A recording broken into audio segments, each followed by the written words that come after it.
Well, I got home late last night from the hill climb. The hill climb got over, I think it was about 5:30 before I was able to get out of there with the trailer and everything. It's about a 3-hour haul for me. Sometimes I stay over on Sunday, sometimes I come home. I felt like getting home to my bed last night, so I came home, made the late night run.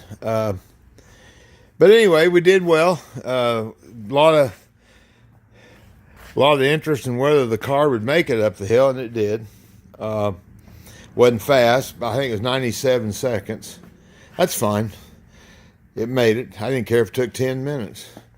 So anyway, first time ever Pre-War has been up the hill. As far as I'm concerned, it'll be the last time mine goes up the hill. It was fun. And I just wanted people to see the Pre-War. And most people have never seen a Crosley Pre-War, so it was a good thing to do.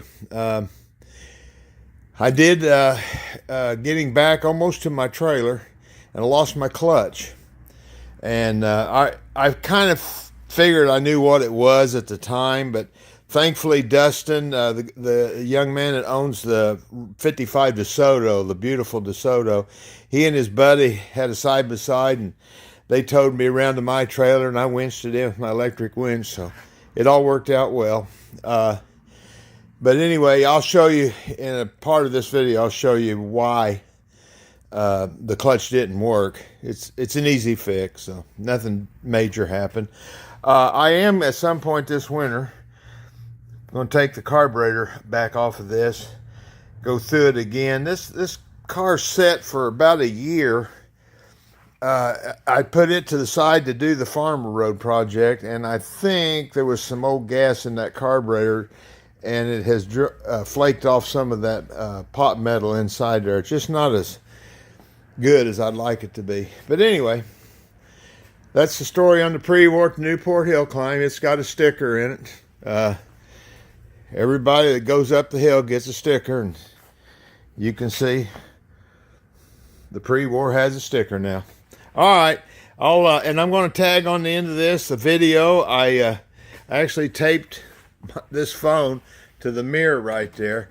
It's a crappy video because the vibration of that mirror in the car was shaking the phone something terrible, but you get the idea. And the fun thing was, as I got near the top, I didn't think the thing would go up, to be honest with you. I didn't think I could go up without shifting gears, and you know what shifting gears is like in these. But I came off the line, I hit second and stayed in second, and it just kept pulling. And I made it about 3/4 way, and it just slowed down enough. The RPMs matched up, and I hit first gear and didn't grind a tooth, and then creeped over top of the hill. But if you look in the video, the guy up there that runs the timing station, he's out there cheering me on, cheering me up the hill. So it was a fun time.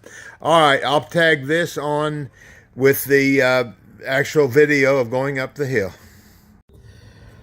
All right, right here, you'll see the culprit.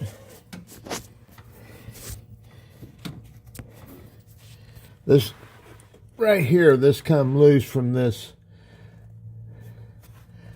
piece right here. And so what happens when you push the clutch in, it's not locked in, so the clutch won't engage enough to shift the gears. It'll be an easy fix. I figured it was something like that, so it'll be an easy fix.